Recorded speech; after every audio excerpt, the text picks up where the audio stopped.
Santa Teresa de Jesus. Livro da Vida, ou Autobiografia.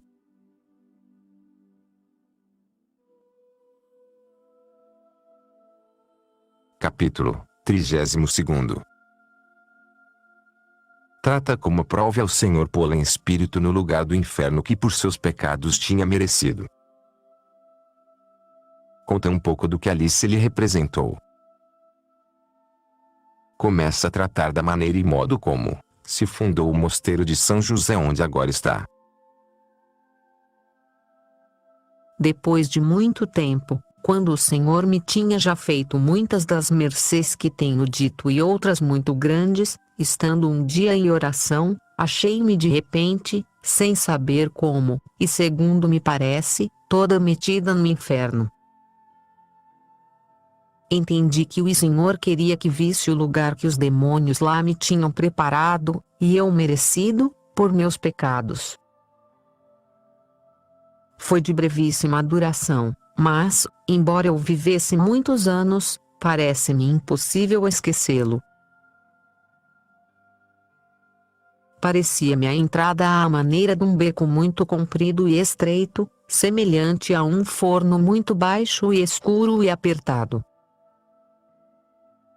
O chão pareceu-me de uma água com lodo muito sujo e de cheiro pestilencial e cheio de muitas sevandijas peçonhentas. No fundo, havia uma concavidade aberta numa parede a modo de um armário, aonde me vi meter em muita estreiteza. Tudo isto era deleitoso à vista, em comparação do que ali senti. Isto que tenho dito vai mal encarecido. Este outro parece-me que nem ainda pode haver princípio de o poder explicar e de compreender como é. Senti um grande fogo na alma que eu não chego a entender como poder dizer de que maneira é. As dores corporais são tão incomportáveis que, apesar de eu as ter passado nesta vida gravíssimas, tudo é nada em comparação do que ali senti. E, segundo dizem os médicos, tive as maiores que aqui se podem passar. Foi encolherem-se-me todos os nervos quando fiquei tolhida, além de outras muitas e de muitas maneiras, e até algumas, como tenho dito, causadas pelo demônio. Pois tudo isso é nada em comparação do que ali senti ver que havia de ser sem fim e sem jamais cessar. Isto, pois, não é nada em comparação com o agonizar da alma, um aperto, uma sufocação, uma aflição tão sensível e com um tão desesperado e aflitivo descontentamento, que eu não sei explicar. Porque, dizer que é um estar sempre arrancando-se a alma, é pouco, pois que então ainda parece que outro vos acaba com a vida, mas aqui é a própria alma que se despedaça. O caso é que eu não sei como encarecer aquele fogo interior e aquela desesperação sobrepostos a tão gravíssimos tormentos e dores. Não vi eu quem nos dava, mas sentia-me queimar e retalhar, ao que me parece. E digo que aquele fogo e desesperação interior é o pior. Estando em tão pestilencial lugar, tão desesperada de toda consolação, não assentar-se, nem deitar-se, nem há lugar, porquanto me puseram neste como que buraco feito na parede. Porque estas paredes, que são espantosas à vista, apertam por si mesmas e tudo sufoca. Não há luz, mas tudo trevas escuríssimas. Eu não entendo como pode ser isto, que, não havendo luz, se vê tudo o que à vista há de causar pena. Não quis o Senhor que eu então visse mais nada de todo o inferno. Depois tive outra visão de coisas espantosas, o castigo de alguns vícios. Quanto à vista, pareceram-me muito mais espantosos, mas como não sentia a pena, não me fizeram tanto temor como na visão em que o Senhor quis que eu verdadeiramente sentisse aqueles tormentos e aflição no espírito, como se o corpo estivesse padecendo. Eu não sei como isso foi, mas bem compreendi ser grande mercê e que o Senhor quis que eu visse, numa vista de olhos, donde me tinha livrado a sua misericórdia. Porque não é nada ouvi-lo dizer, nem eu ter meditado de outras vezes sobre diversos tormentos. Embora poucas vezes o fizesse, pois que, por caminho de temor, não ia bem a minha alma.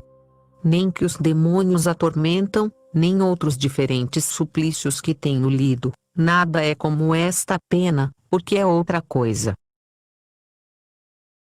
Enfim, é tão diferente como a pintura o é da realidade, e o queimar-se aqui na terra é muito pouco em comparação com este fogo de lá.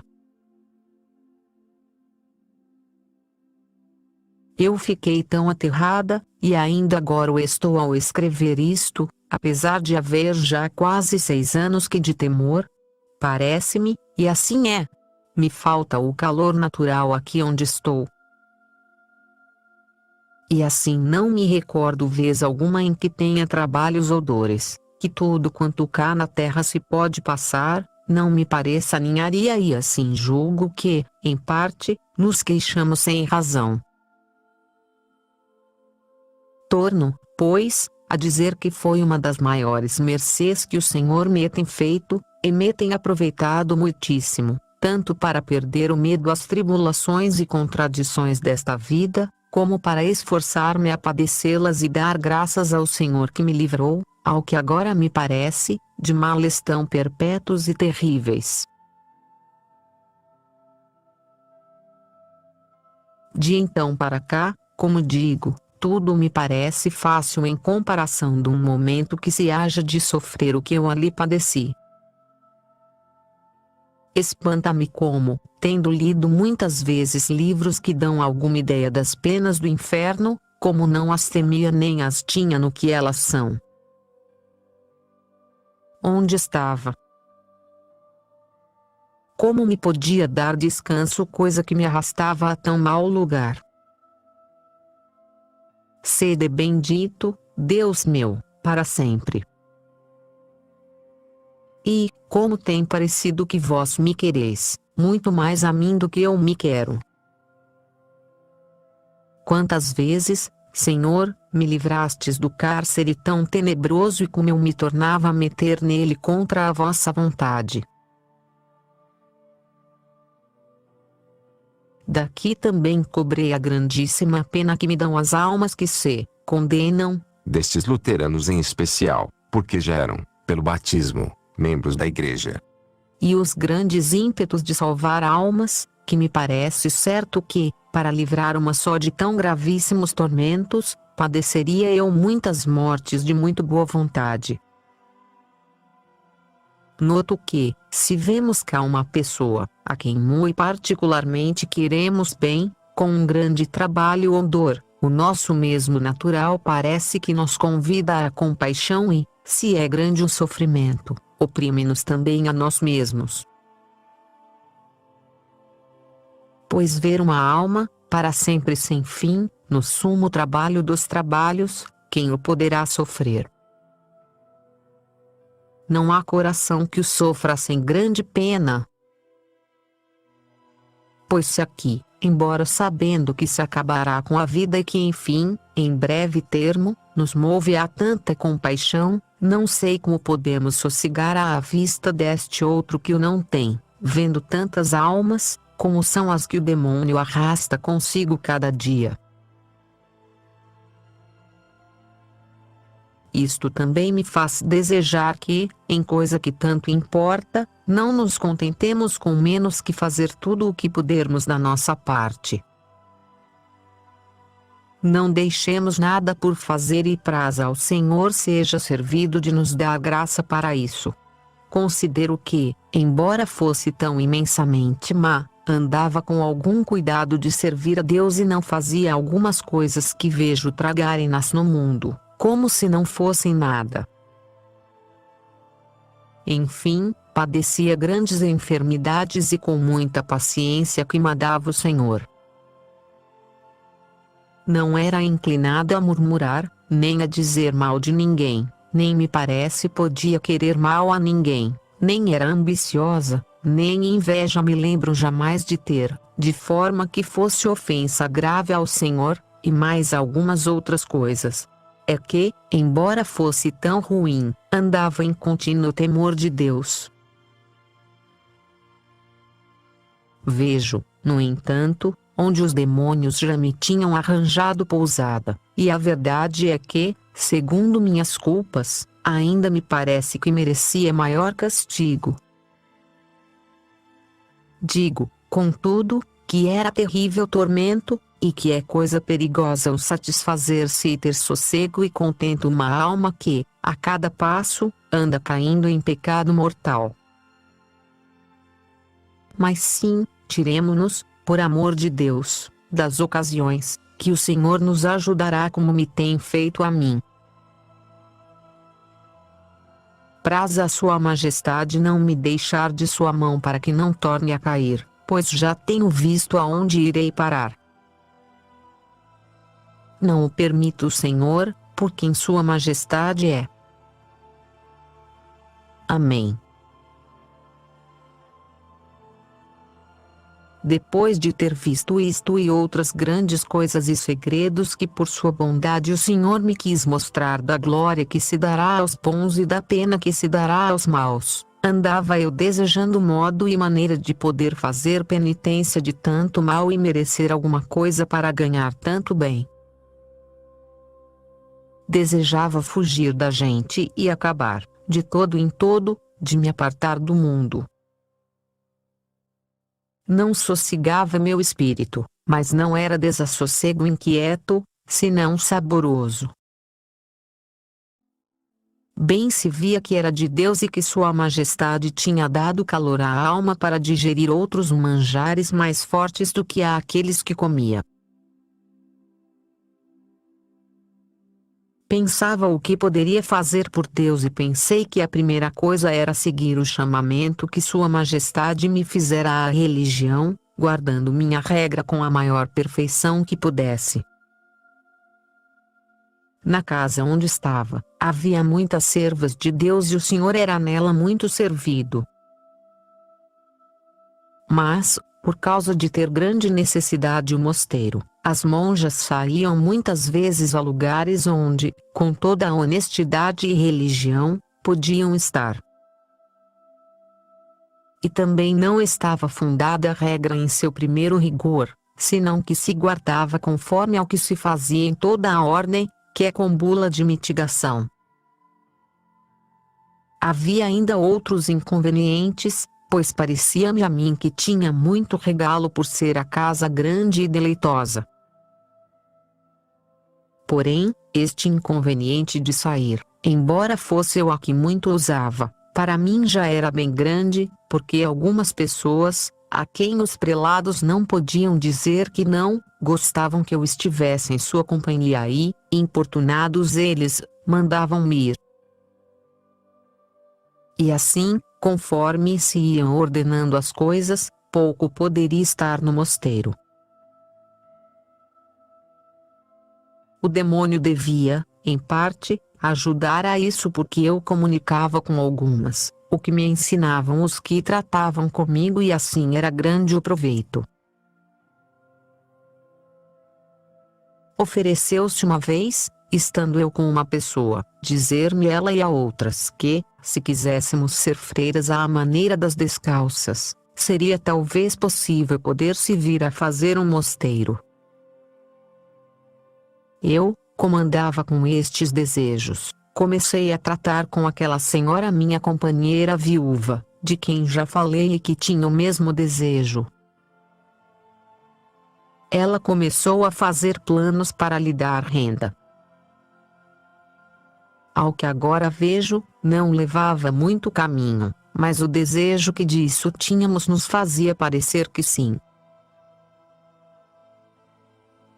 Eu, por outro lado, como me sentia com tão grandíssimo contento na casa onde estava, porque era muito ao meu gosto e a cela em que vivia feita muito ao meu propósito, detinha-me todavia. Combinamos, contudo, encomendar muito a Deus o caso. Tendo um dia comungado, Sua Majestade mandou-me instantemente que o procurasse realizar com todas as minhas forças, fazendo-me grandes promessas de que o mosteiro não se deixaria de fazer, e nele se serviria muito a Deus, e que lhe pusesse o nome de São José. Ele nos guardaria a uma das portas e Nossa Senhora a outra e Cristo andaria conosco. Que esta casa seria uma estrela que irradiaria de si grande resplendor e, embora as religiões estivessem relaxadas, não pensasse eu que lhe era pouco servido nelas. Que seria do mundo se não fossem os religiosos? Que dissesse ao meu confessor que ele me pedia isto e a ele lhe rogava não fosse contra, nem o estorvasse. Foi esta visão acompanhada de tão grandes efeitos e de tal maneira esta fala do Senhor que eu não podia duvidar que era Ele. Senti, no entanto, grandíssima pena, pois se me representaram, em parte, os grandes desassossegos e trabalhos que me havia de custar e por estar contentíssima naquela casa, porque, embora eu antes tratasse da fundação, não era com tanta determinação nem com certeza de que se haveria de fazer. Agora, aqui, dir-se-ia que me faziam pressão e, como via que começava coisa de grande desassossego, estava em dúvida do que faria. Mas foram tantas as vezes em que o Senhor me tornou a falar nisso, pondo-me diante tantos motivos e razões, que eu via serem claros e que era a sua vontade, que já não ousei fazer outra coisa senão dizê-lo a meu confessor e dele, por escrito, relação de tudo o que se passava. Ele não ousou dizer-me determinadamente que o deixasse de lado, mas via que não levava caminho, conforme a razão natural, pois eram pouquíssimas ou quase nenhumas as possibilidades da minha companheira, que era quem o havia de fazer. Disse-me que o tratasse com meu prelado e, o que ele dissesse, isso fizesse. Eu não tratava destas visões com o prelado, mas a tal senhora, que queria fazer o mosteiro, foi falar com ele. O provincial anuiu a isso de boa mente, pois é amigo de toda a perfeição e deu-lhe todo o apoio necessário e disse-lhe que admitiria a casa. Trataram da renda que havia de ter e, por muitas razões, queríamos que nunca fossem mais de 13. Antes de começar a tratar disto, escrevemos ao Santo Frei Pedro de Alcântara dizendo tudo o que se passava.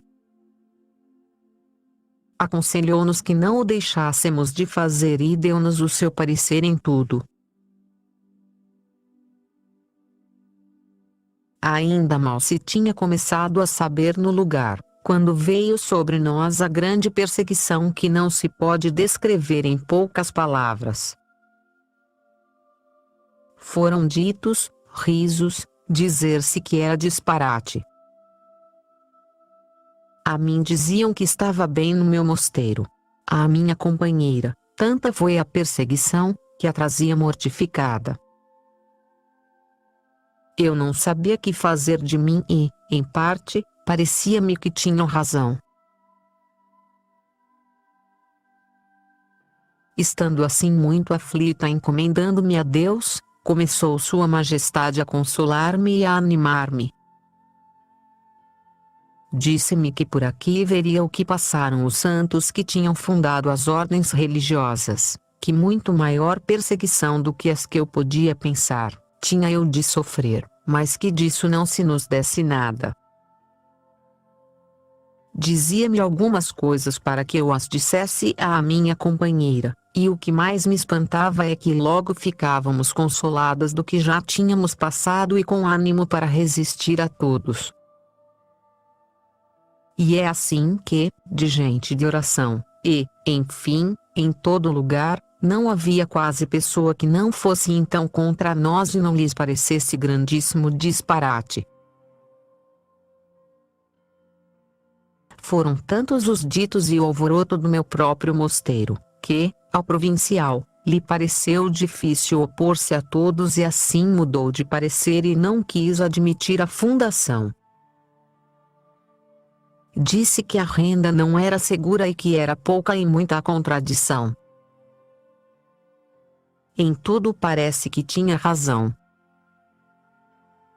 E, enfim, desinteressou-se e não o quis admitir. A nós já nos parecia que tínhamos recebido os primeiros golpes e deu-nos uma pena muito grande, em especial a mim por ver o provincial contrário, porque, querendo ele, tinha eu desculpa para todos. A minha companheira já não a queriam absolver se o não deixasse, porque, diziam, estava obrigada a evitar o escândalo. Ela foi ter com um grande letrado, muito grande servo de Deus, da ordem de São Domingos, a dizer ia dar conta de tudo. Isto foi ainda antes do provincial ter abandonado a ideia, porque em todo lugar não tínhamos quem nos quisesse dar um parecer e assim diziam que nos guiávamos só por nossas cabeças. Esta senhora deu, pois, relação de tudo, e conta da renda que tinha do seu morgádio, a este santo varão, com grande desejo que nos ajudasse, porque era ele o maior letrado que então havia neste lugar e poucos maiores havia na sua ordem. Eu também lhe disse tudo o que pensávamos fazer e algumas causas que nos levavam a isso. Não lhe disse, no entanto, coisa de revelação alguma, senão as razões naturais que me moviam, porque eu não queria que nos desse parecer senão conforme a elas. Pediu que lhe dessemos um prazo de 8 dias para responder e perguntou se estávamos determinadas a fazer o que ele nos dissesse. Disse-lhe que sim e, embora eu o dissesse e penso que o faria, nem mesmo por então via caminho para o levar por diante.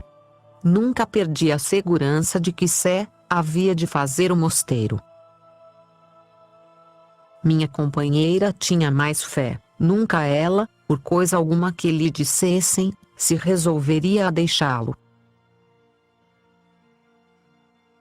Eu, como digo, achava impossível deixar de se fazer. De tal maneira tinha para mim ser verdadeira revelação, desde que nada fosse contra o que está na Sagrada Escritura ou contra as leis da Igreja que somos obrigadas a cumprir. Mas, embora a mim verdadeiramente me parecesse ser de Deus, se aquele letrado me dissesse que não o podíamos fazer sem o ofender e que íamos contra a consciência, parece-me que logo me apartaria disso ou buscaria outro meio, porém o Senhor não me dava senão este. Dizia-me depois este servo de Deus que tomara o assunto a seu cargo na plena determinação de pôr da sua parte muito empenho em nos dissuadir de o realizar. É que já tinha vindo à sua notícia o clamor do povo e a ele também lhe parecia desatino, tal como a todos. E logo que soube que o tínhamos ido procurar, um cavalheiro mandara avisar para que visse o que fazia e não nos ajudasse, mas, em começando a ver o que nos havia de responder e a pensar no negócio e o intento que tínhamos e maneira de viver e religião, assentou-se-lhe ser muito do serviço de Deus e que não se havia de deixar de fazer. E assim nos respondeu que nos dessemos pressa em concluí-lo e disse a maneira e esboço que havia de ter, e, embora a fazenda fosse pouca, que alguma coisa se havia de fiar de Deus. Quem contradissesse a fundação, que fosse ter com ele, que ele lhe responderia. Assim sempre nos ajudou, como depois direi. Com isto nos fomos muito consoladas e também porque algumas pessoas santas, que nos costumavam ser contrárias, já estavam mais aplacadas e algumas até nos ajudavam.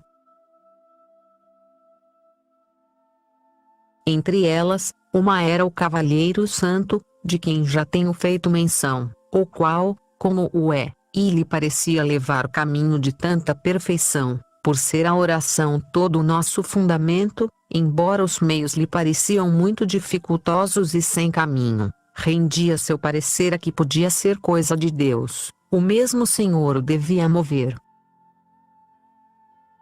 Assim fez com o mestre, aquele clérigo servo de Deus, de quem disse ter sido o primeiro que me tinha falado, que é o espelho de todo lugar, como pessoa que Deus tem nele para remédio e proveito de muitas almas, que também já estava em me ajudar no negócio. Estando pois as coisas nestes termos, e sempre com a ajuda de muitas orações, compramos uma casa em bom lugar. Era pequena. Disto, a mim, não se me dava nada, porquanto o Senhor me havia dito que entrasse como pudesse, depois veria o que Sua Majestade faria. E que bem o tenho visto. E assim, embora visse ser pouca renda, tinha certeza que o Senhor, por outros meios, havia de prover e favorecer-nos.